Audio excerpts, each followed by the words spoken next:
आज के वीडियो में हम आपको सुनाएंगे भगवान श्री कृष्ण की 3 ऐसी कहानियाँ जिनके बारे में शायद ही आप जानते हो। तो चलिए शुरू करते हैं।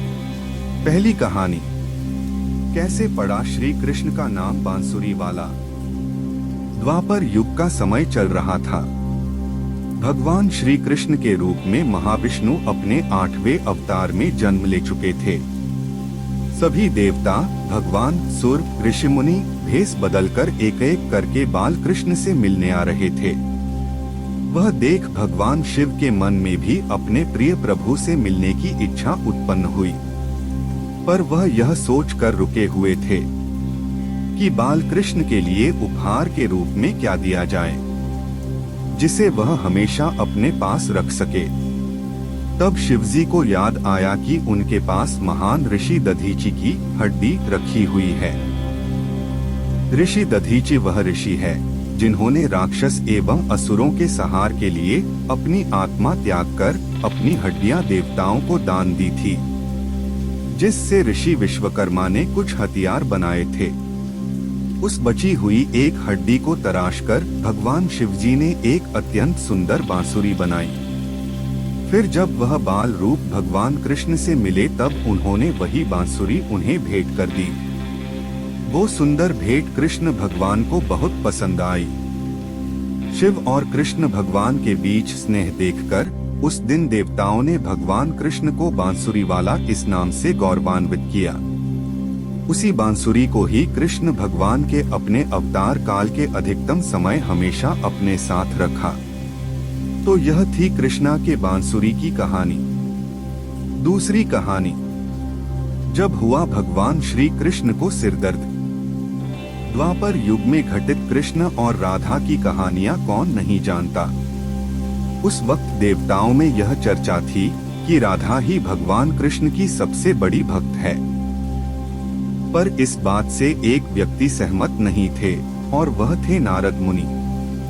वह अपने आप को ही भगवान कृष्ण का सबसे बड़ा भक्त मानते थे, पर देवताओं में राधा रानी के विषय में चर्चा सुनकर उन्हें जलन महसूस होने लगी थी।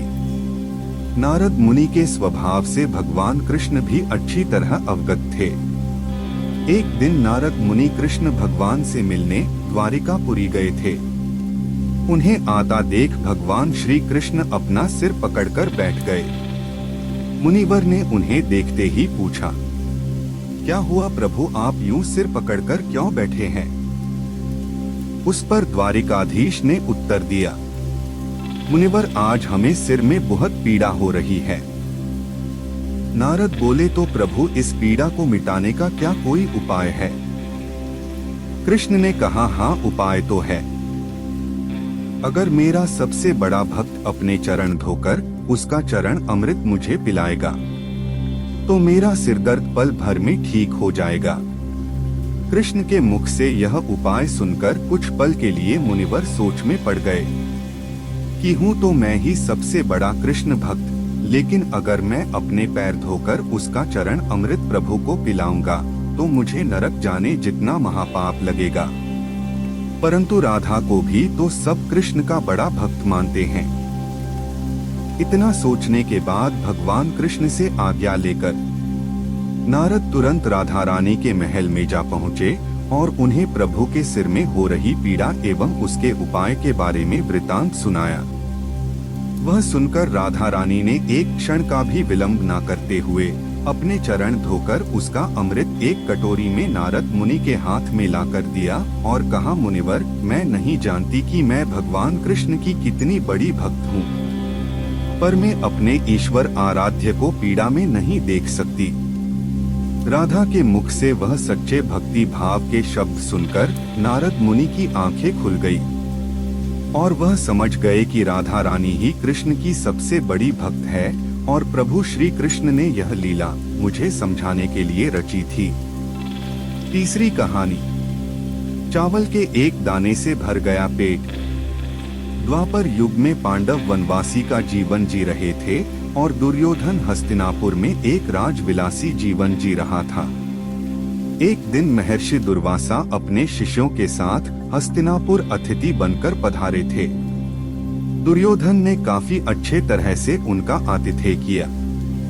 इसी पवित्र कार्य के बीच दुर्योधन ने अपने मामा शकुनी के साथ मिलकर पांडवों को परास्त करने की एक नई योजना बनाई।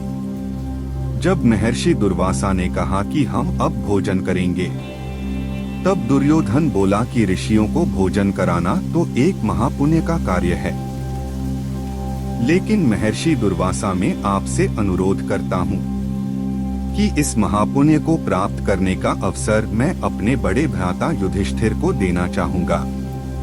इतना कहकर दुर्योधन ने महर्षि दुर्वासा और उनके शिष्यों को नजदीक के वन में बसे युधिष्ठिर की कुटिया में भोजन करने के लिए भेज दिया, क्योंकि वह जानता था कि दोपहर के उस समय पांडव द्रौपदी सहित खाना खा चुके होंगे और कुटिया में अन्न शेष नहीं होगा।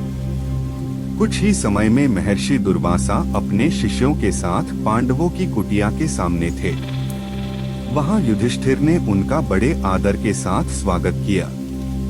महर्षि दुर्वासा ने युधिष्ठिर को दुर्योधन के साथ हुआ अपना वार्तालाप बता दिया और कहा कि मैं और शिष्य स्नान के पश्चात भोजन ग्रहण करेंगे। इतना कहकर वह सभी ऋषिगण स्नान करने के लिए चले गए। युधिष्ठिर ने यह बात तुरंत जाकर द्रौपदी को बताई। द्रौपदी ने कहा, इस वक्त तो हमारे पास कुछ भी भोजन शेष नहीं है। द्रौपदी का दिल यह सोचकर घबराने लगा, अगर ऋषियों को भोजन नहीं कराया तो उन्हें महर्षि दुर्वासा के क्रोध और शाप का पात्र बनना पड़ेगा।